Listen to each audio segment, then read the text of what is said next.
Môre, dis maandag die 20ste April en ek hoop dat God se genade al klaar jou dag oopgemaak het. Die wekkers het afgegaan, die koffie is klaar gemaak en die verkeer is nog steeds daar. Paasfees lê al 2 weke agter ons en die lewe het weer sy gang gegaan. Maar hier is die vraag wat vandag saak maak. Nie wat jy op Paasfees gevoel het nie of jy in die kerk was of nie. Die vraag is, wat maak jy vandag met 'n Christus wat leef? Ons lees vandag saam met Genesis 29 en die titel van ons dagstukkie is Die man wat gewag het. Jakob stap alleen deur die woestyn. Hy het alles agtergelos, sy pa en ma, sy tent, sy tuiste. En hy kom by 'n put in 'n vreemde land en hy vra vir die herders, ken julle Laban? En voor hulle kom klaar antwoord, kom Rachel oor die heuwel aan. Jakob sien haar, hy rol 'n klip weg wat gewoonlik verskeie mans nodig gehad het en hy ween. Nie omdat hy swak is nie, omdat hy weet, God het hom hier gebring, presies hier, presies nou. En Jakob sê toe vir Laban, ek sal jou 7 jaar dien vir Rachel, 7 jaar, 7 jaar se maandag, 7 jaar se gewone dae.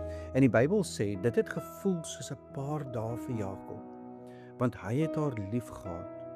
Maar soos julle weet, draai die verhaal, Laban bedrieg hom, en na 7 jaar se werk word Lea in die donker in Rachel se plek gestuur.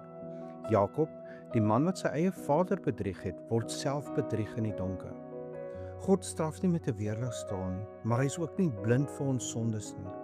Die maatstaf wat ons ander mee meet hy ook met ons. En dan is daar Lea, die een met die dowwe oë, die een wat niemand gekies het nie, die een wat in die donker ingestuur word, in die plek van haar suster.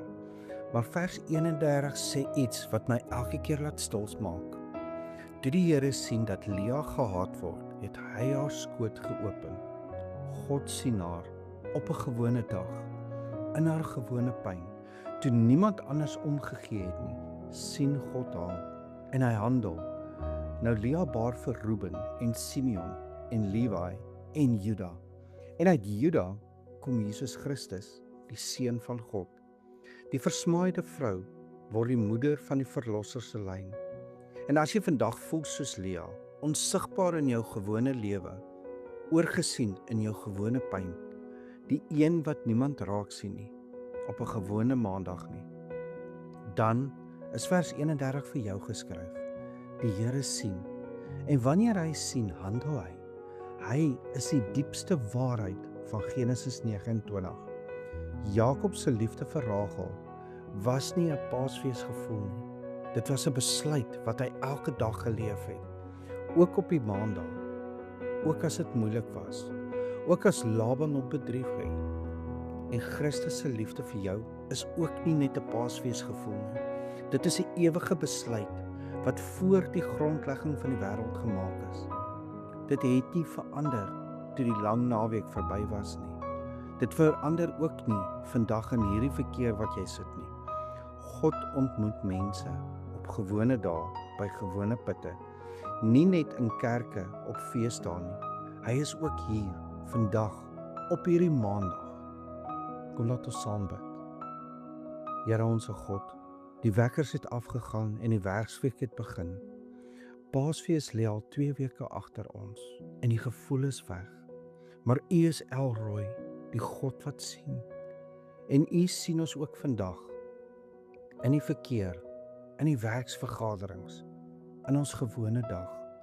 Ons bely dat dit maklik is om U te soek by feeste en U te vergeet in ons roetines. Maar U vergeet ons nooit. Dankie dat Jakob se jare van diens ons leer dat U plan nie 'n feessiklus het nie, maar deur elke gewone dag loop. Here, laat ons vandag leef as mense wat weet dat die bruidegom leef, ook op maandag, ook in hierdie dag. Ons bid dit in die naam van Jesus Christus, deur die kragtige werking van die Heilige Gees. Amen. En onthou vandag, jy is dalk die Bybel wat iemand vandag moet ontmoet. Die opstanding het gebeur. Die gevoel mag dalk weg wees, maar die feit bly staan. Hy het werklik opgestaan vir jou en vir my. Ek hoop jy het 'n geseënde maandag.